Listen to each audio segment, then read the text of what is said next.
Bonjour à tous et bienvenue, c'est Bevilens. Je vous donne rendez-vous aujourd'hui pour mon second tuto consacré à Lightroom et qui a pour titre Comment dynamiser une photo sous Lightroom. Pour cela, j'aurai besoin du programme Lightroom, d'un RAW à une exposition. Je vous donne rendez-vous tout de suite sous Lightroom pour commencer le travail. Je vais donc ouvrir Lightroom. J'ai déjà importé mes photos au préalable, mais ça je pense que vous savez faire, je ne vous montre pas la manipulation. J'ouvre Lightroom, j'ai toujours le même modèle de photo pour l'instant à travailler, et je vais choisir celle-ci, celle que vous voyez à l'écran, pour dynamiser cette photo à partir d'une seule expo. Nous allons voir comment procéder. Donc je suis en module développement déjà, et voilà. Je vais commencer par activer le profil de correction de l'objectif. Donc je vais dans correction de l'objectif et j'active le profil. Je supprime l'aberration chromatique aussi. Mon objectif est un Samyang 14 mm f2.8. Voilà. Le profil corrigé, je commence à travailler. Nous allons donc travailler par zone. Ici, ce qui nous intéresse, c'est le ciel et le premier plan, le champ. J'utilise donc un filtre radial qui est ici, c'est le rond que vous voyez là.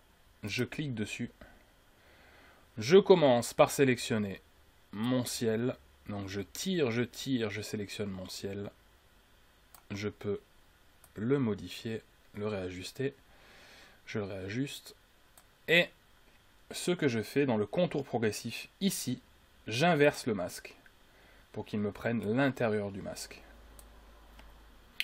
Donc simplement, qu'est-ce que nous allons faire pour retrouver une belle couleur dans le ciel sur cette expo à 1/60 de seconde, où on voit donc, je remets l'exposition normale, où on voit donc que le ciel est standard, classique, des couleurs pas trop importantes.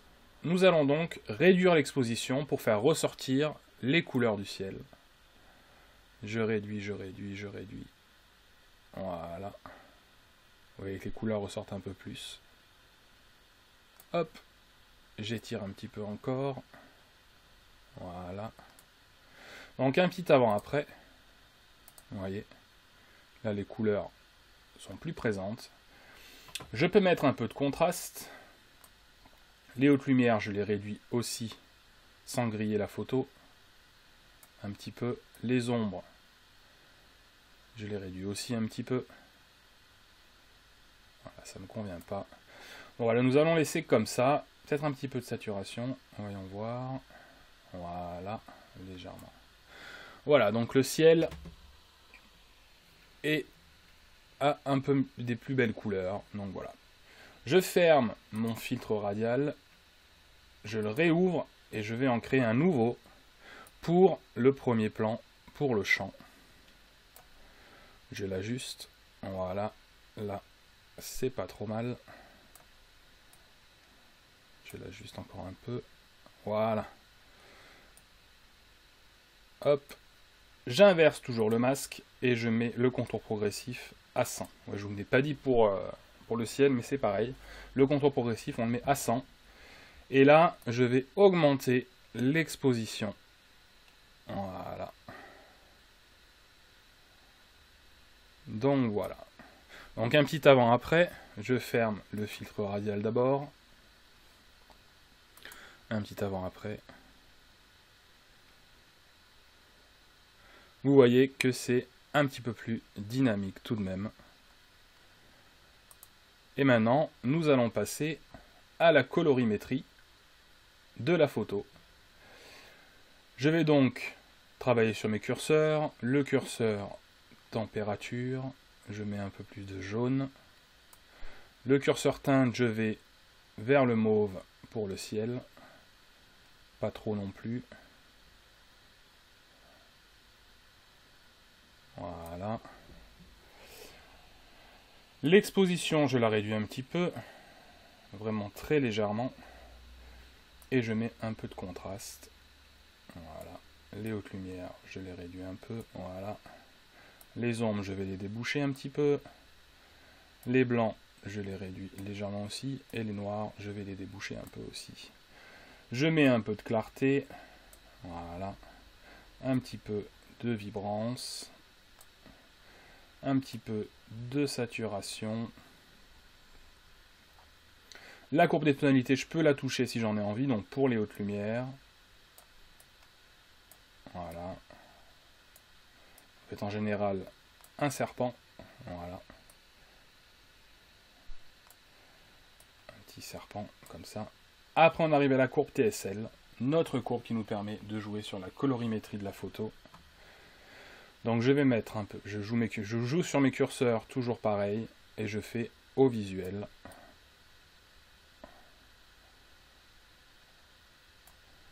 Hop, voilà.